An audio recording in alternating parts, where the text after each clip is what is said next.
नमस्ते, कैसे हैं आप लोग। मैं श्रुति दुब मिश्रा आप सबका बहुत बहुत स्वागत करती हूँ का अकेडमी के Facebook page and YouTube channel पर। दोस्तों, लाइफ में प्रॉब्लम किसके नहीं होती, मेरे होती है, आपके होती है, सबके होती है। पर क्या होता है, सबका सॉल्व करने का तरीका अलग अलग होता है। कुछ लोग उसको बहुत ही शांति से सॉल्व कर लेते हैं, कुछ लोग उस प्रॉब्लम में फंस के उसको सॉल्व करते हैं। जैसे मैं आपको एक एग्जाम्पल देती हूँ। आपको एक शर्ट निकालनी है अपने आज के ऑफिस जाने के लिए, या आप कहीं जा रहे हो, आपको एक शर्ट पसंद करनी है। तो आप क्या करते हो, आपने अपनी सारी कलेक्शन देखे और उसके बाद उसमें से एक शर्ट जहाँ से भी निकालनी थी वहाँ से धीरे से अच्छे से निकाल ली। पर एक दूसरा इंसान है, उसने क्या किया, उसने 4-6 शर्टें पूरे बेड पे बिखेर ली और उसके बाद चूज़ किया और फिर जो नहीं पहनना था उसको कैसे भी करके उसने अलमीरा में डाल दिया। और एक तीसरा इंसान भी है जो इतना ज़्यादा कंफ्यूज है कि वो निकाल ही नहीं पा रहा है। उसने 3 शर्टें फाइनल की, फिर 2 शर्टें, फिर वो किसी की हेल्प लेता है और फिर शर्ट निकालता है। तो यहाँ प्रॉब्लम तो सब सॉल्व कर रहे हैं, लेकिन सबका तरीका बहुत अलग अलग है। और ये तो बहुत छोटी प्रॉब्लम हुई, लेकिन लाइफ में जब हमारे बड़ी प्रॉब्लम आती है तो हम क्या करते हैं। कुछ लोग उसको बहुत ही शांति से सॉल्व करके आगे बढ़ जाते हैं, कुछ लोग उसी में बहुत ज़्यादा पैनिक करते हैं, चीखते हैं, चिल्लाते हैं, फिर सॉल्व करते हैं। ऐसा नहीं है कि वो सॉल्व नहीं कर पाते, वो सॉल्व करते हैं, लेकिन एट द मोमेंट वो बहुत ज़्यादा पैनिक हो जाते हैं। और तीसरे ऐसे हैं जो उनको बहुत ज़्यादा हेल्प की ज़रूरत पड़ती है, वो रोते हैं, वो रोना शुरू कर देते हैं और चिल्लाना शुरू कर देते हैं और बहुत हार मान जाते हैं और उनको दूसरों की हेल्प की ज़रूरत पड़ती है। तो आपको क्या लगता है कि कौन सा मेथड सही है? देखिए, हर इंसान का बिहेवियर, नेचर अलग अलग होता है और उसके अकॉर्डिंग वो अपनी सिचुएशन से लड़ता है। लेकिन हमारे ब्रेन को हमें हमेशा ऐसे ट्रेन करना चाहिए कि जैसे भी हमारी ग्रोथ रही हो, जैसे भी हमारी सराउंडिंग रही हो, हम उसमें हमेशा आगे बढ़ सकें और कोई भी प्रॉब्लम आए उसको सॉल्व कर सकें। तो मेरा आज का टॉपिक यही है, सिर्फ 5 स्टेप्स और आपकी लाइफ की सारी प्रॉब्लम सॉल्व। बस आपको क्या करना होगा, इस वीडियो को आखिरी तक देखना होगा, स्टेप्स फॉलो करने होंगे और हाँ, उसे प्रैक्टिस ज़रूर करना है। और अगर आपको लगता है कि आपकी प्रॉब्लम इससे सॉल्व हो सकती है तो हमारे चैनल को लाइक, शेयर एंड सब्सक्राइब ज़रूर करिए। तो चलिए, स्टेप नंबर 1। सबसे पहले तो हमें आइडेंटिफाई करना होता है कि आखिर हमारी प्रॉब्लम है क्या। कभी कभी हम ऐसी चीज़ों के पीछे भागते हैं जो एक्चुअल में हमारी प्रॉब्लम होती नहीं है, लेकिन हमको लगता है कि वो बहुत बड़ी प्रॉब्लम है। आपको कोई प्रॉब्लम आइडेंटिफाई करने का मतलब ये नहीं होता कि चुनना कि प्रॉब्लम यहाँ से चुने या लिस्ट आउट करना। अगर आपको लगता है कोई चीज़ ऑब्स्ट्रक्ट कर रही है आपको आगे बढ़ने के लिए, या आपकी पूरे कार्य प्रणाली में वो आपको अवरोध पैदा कर रही है, या आपका कोई काम उसकी वजह से रुक रहा है, तो वो आपकी प्रॉब्लम है। वो आपको कैसे इफ़ेक्ट कर रही है वो सोचिए। मोस्ट ऑफ द टाइम हम क्या सोचते हैं कि लोग उस प्रॉब्लम के बारे में क्या सोचेंगे, अगर मेरे साथ ऐसा नहीं हो तो लोग क्या सोचेंगे। आपके साथ ऐसा नहीं हुआ तो आपके ऊपर क्या इफ़ेक्ट पड़ेगा वो आप सोचिए। आपके साथ ऐसा होगा, लोग क्या सोचेंगे उसको जाने दीजिए। आपके साथ ऐसा हो गया तो इससे ये हो जाए। कभी कभी तो हम ओवर थिंकिंग में चले जाते हैं कि प्रॉब्लम तो छोटी सी है, हमने उसको इतना ज़्यादा ओवर थिंक कर लिया कि हम एकदम से उसके अंदर चले गए। जनरली हम क्या करते हैं कि हम उस प्रॉब्लम को सुनते ही उसके आगे पीछे ऊपर नीचे सब कुछ सोच लेते हैं, पर एक्चुअल प्रॉब्लम को वो हम भूल जाते हैं और उससे निकलने वाली प्रॉब्लम्स के बारे में ज़्यादा सोच लेते हैं। तो सबसे पहला स्टेप है कि आप आइडेंटिफाई कीजिए, क्या वो सच में प्रॉब्लम है, क्या इतना वो आपको इफेक्ट कर रही है, क्या इतना ज़्यादा आपके ऊपर उसका असर है, या वो आपको इतना ज़्यादा इफेक्ट कर सकती है। अगर नहीं तो वो आपकी प्रॉब्लम ही नहीं है, अगर हाँ तो वो आपकी प्रॉब्लम है। हमारा सबसे पहला स्टेप है प्रॉब्लम को आइडेंटिफाई करना कि आखिर प्रॉब्लम है क्या। अगर आपकी प्रॉब्लम है एक तरफ से दूसरी तरफ जाना और बीच में नदी है तो उसको पार करना आपकी प्रॉब्लम है। आपकी प्रॉब्लम ये नहीं है कि बाकी लोग कैसे पार कर रहे हैं, बाकी लोग आपके बारे में क्या सोचेंगे, कि अगर आप तैर के जाएंगे।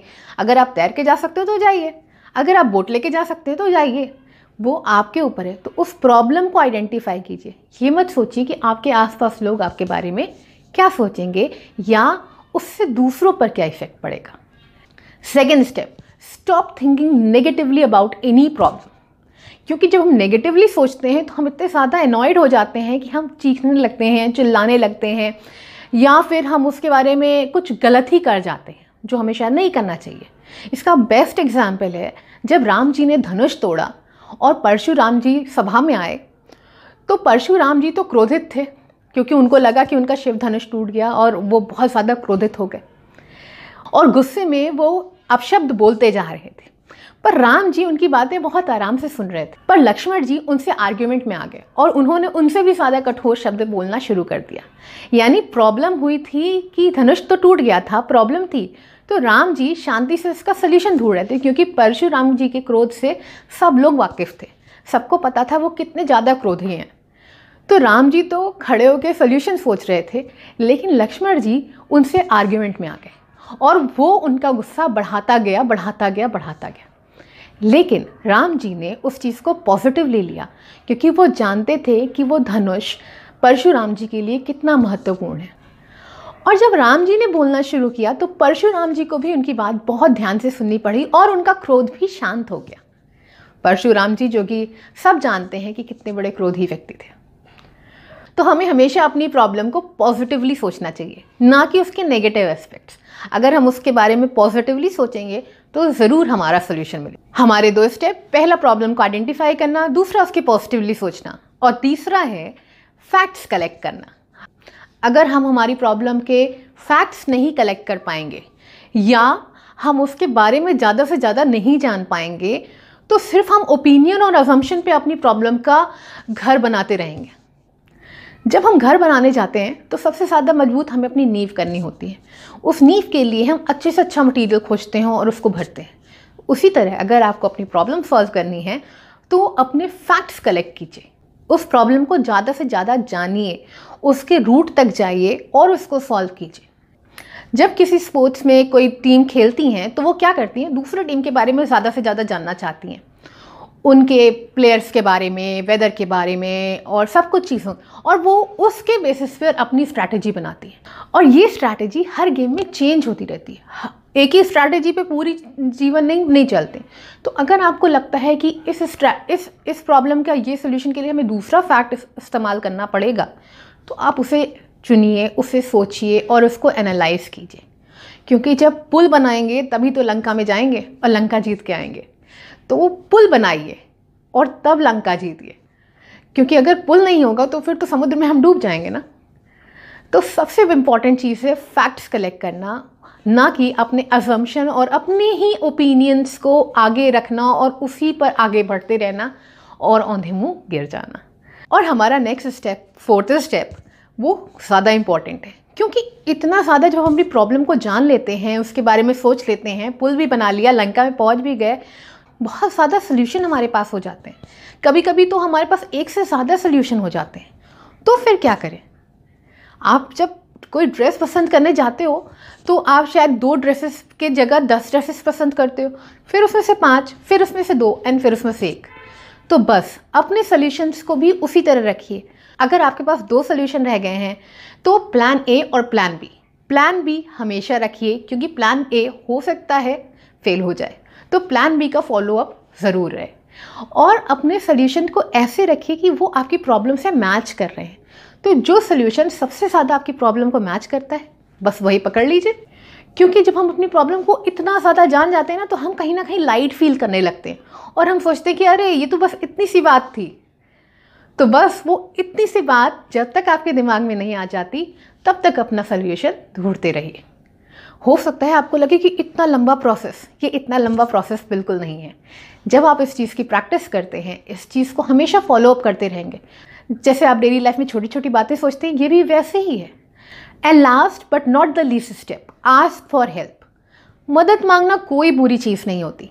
अगर आपको कोई चीज़ नहीं पता है तो दूसरों से ज़रूर पूछिए, उनका सजेशन लीजिए, क्योंकि आपका सोल्यूशन हो सकता है पर एक्सपीरियंस कभी कभी काम करता है। हो सकता है दूसरे इस बात में ज़्यादा आपसे एक्सपीरियंस हो। जैसे कि जब हनुमान जी संजीवनी बूटी लेने जाते हैं तो वो पूरा पर्वत लेकर आते हैं, क्योंकि उन्हें पता होता है, पूरा द्रोणागिरी पर्वत लेकर आ जाते हैं, क्योंकि उन्हें पता होता है कि वैद्य जी को पता है कि कौन सी बूटी संजीवनी बूटी है। तो उनका काम क्या था, वो पूरा पर्वत लेकर आते हैं और वैद्य जी को दे देते हैं।